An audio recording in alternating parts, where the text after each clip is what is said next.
senja.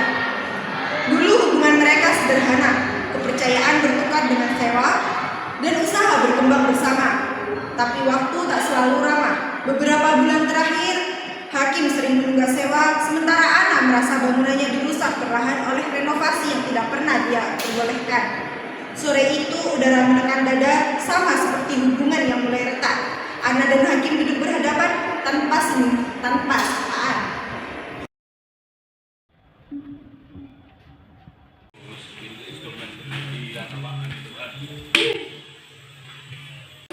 Aku tuh udah coba sabar ya sama kamu. Kamu 3 bulan loh belum bayar uang sewa. Dan aku juga baru tahu dari tetangga kalau kamu ternyata itu bongkar di belakang tanpa bilang-bilang ke aku. Kamu pikir aku itu siapa? Sekedar pemilik tempat di sini. Aku tahu aku salah, nah, tapi tolong dengar dulu. Aku nggak asal bongkar. Aku butuh ruang buat dapur baru. Untuk makan harus diperluas kalau aku mau kafe ini bertahan. Kalau kamu butuh ruang, kamu tuh bilang ke aku, Kim. Kamu itu bukan penyusup di rumah orang. Kamu tuh penyewa, kamu punya kewajiban di sini. Juga punya usaha yang harus kuselamatkan. Pelanggan sepi beberapa bulan ini. Aku panik, nah, dan aku kira kamu akan mengerti. Jangan pakai kata aku kira, Kim. Aku tuh butuh kepastian, bukan perkiraanmu. Kamu tuh bukan musuhku, Kim. Tapi bukan berarti aku mau diperlakukan seolah-olah pendapatku itu gak penting bagi kamu. Nah, ini yang ngeremehin kamu.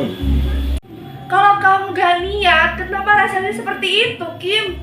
Aku tuh capek nunggu janji dari kamu dari dulu, sebentar lagi, minggu depan, bulan depan. Tapi gak ada kenyataannya sama sekali. Aku tunggu kamu sampai akhir bulan. Kamu gagal bayar dalam sebulan, kamu mau apa? Aku harus mempertimbangkan pemutusan kontrak sewa kita, Kim.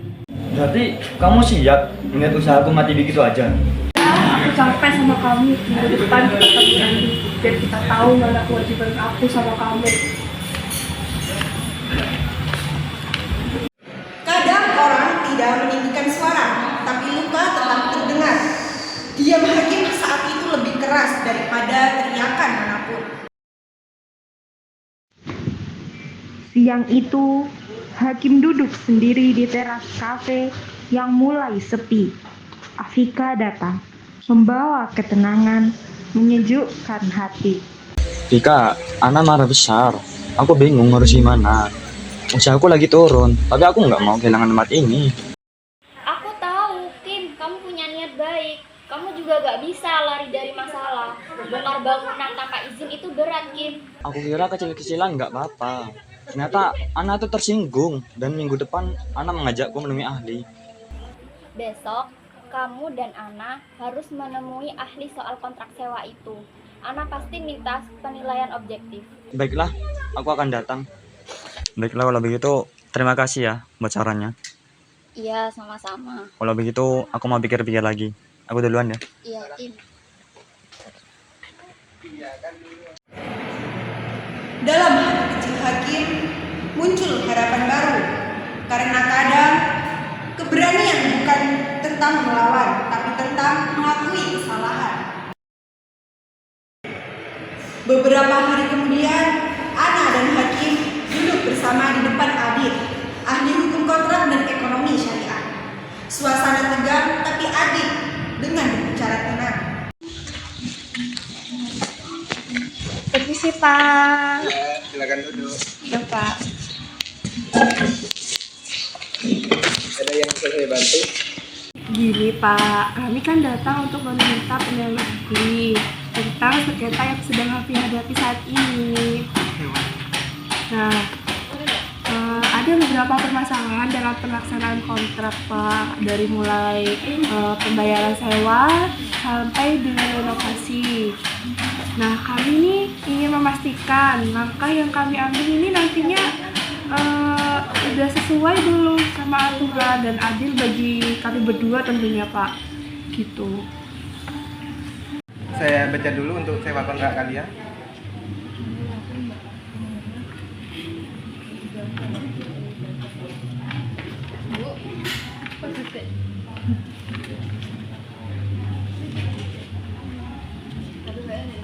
Baik, saya sudah membaca sewa kontrak kalian. Di sini ada 2 hal penting.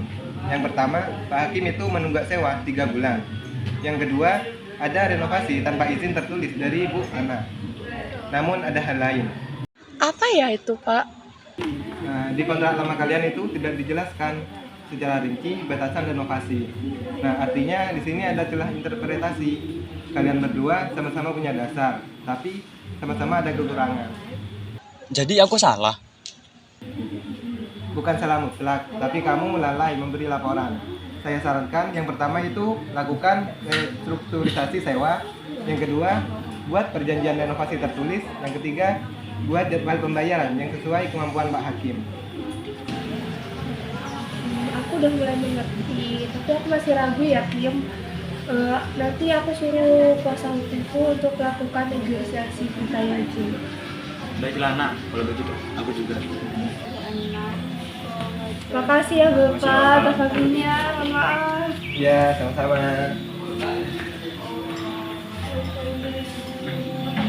Meski penjelasan Adi menenangkan, luka Ana belum sepenuhnya bisa disembuhkan karena sengketa belum diselesaikan. Beberapa hari kemudian, negosiasi dilakukan lewat perwakilan. Arinda mewakili Ana, Rahil mewakili Hakim.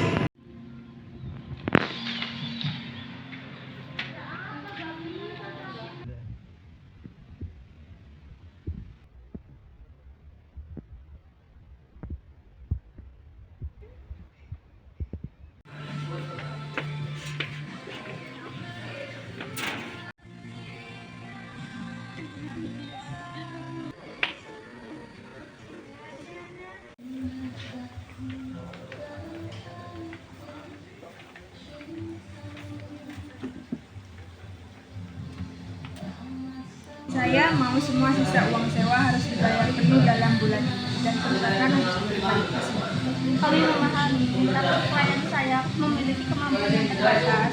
Kami menawarkan pembayaran bertahap, 2 bulan pelunasan. Tapi 2 bulan itu terlalu lama. Kalau terlalu cepat, usahanya akan jatuh. Lalu kalian sama-sama dulu. Kami yang siap membuat perjanjian baru. Itu baik, tapi belum cukup, tapi bisa.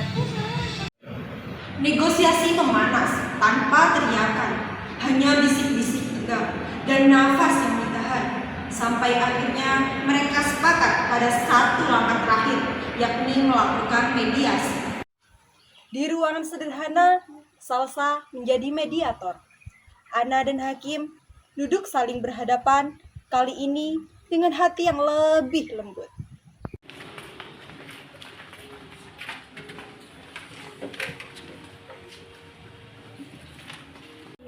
Di sini saya Rahil Habibah Mustafa Esa selaku kuasa hukum Bapak Hakim Ansor terhadap sengketa sama Ibu Ana. Ini saya sebagai kuasa hukum pengganti dari Bu Arinda dikarenakan beliau ini tidak bisa hadir karena ada kepentingan. Nah, sengketa ini itu dimulai dari Bapak Hakim ini memiliki tunggakan sewa kepada klien saya. Kemudian beliau ini merenovasi bangunan ini tanpa sepengetahuan dan seperizinan dari klien saya. Perlu diingat sebelumnya, kita di sini tuh bukan mencari siapa yang menang, siapa yang kalah.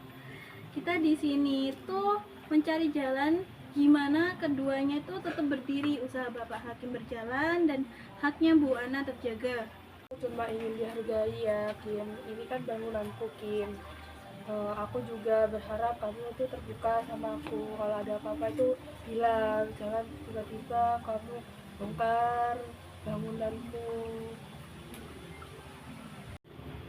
Maaf ya nak, aku salah nggak bilang dulu. Aku hanya ingin usaha kafeku berkembang.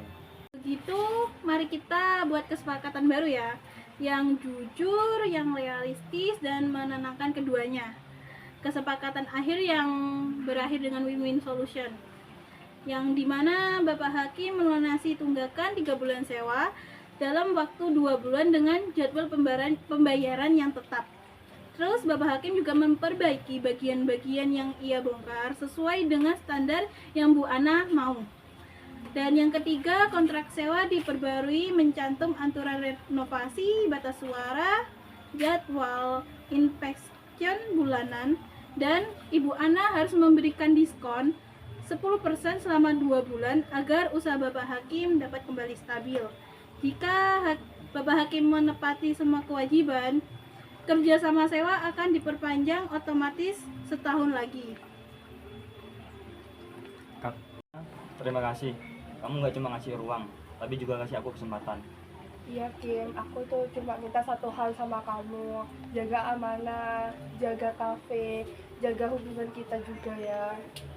Baiklah, aku akan menjaga semua itu. Baik, sebentar ya, saya buatkan draft perjanjiannya dulu ya. Iya. Permisi.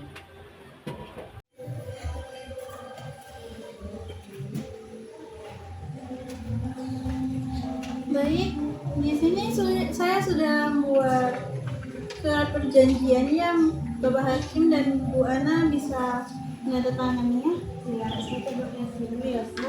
Baik.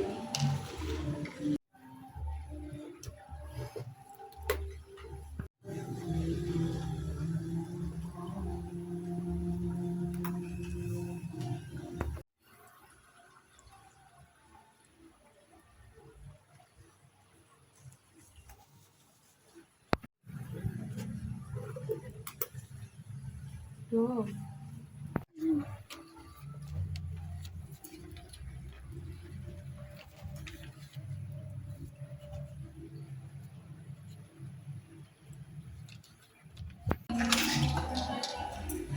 Makasih ya Kim. Terima kasih juga ya, Nak. Keluar ya, keluar.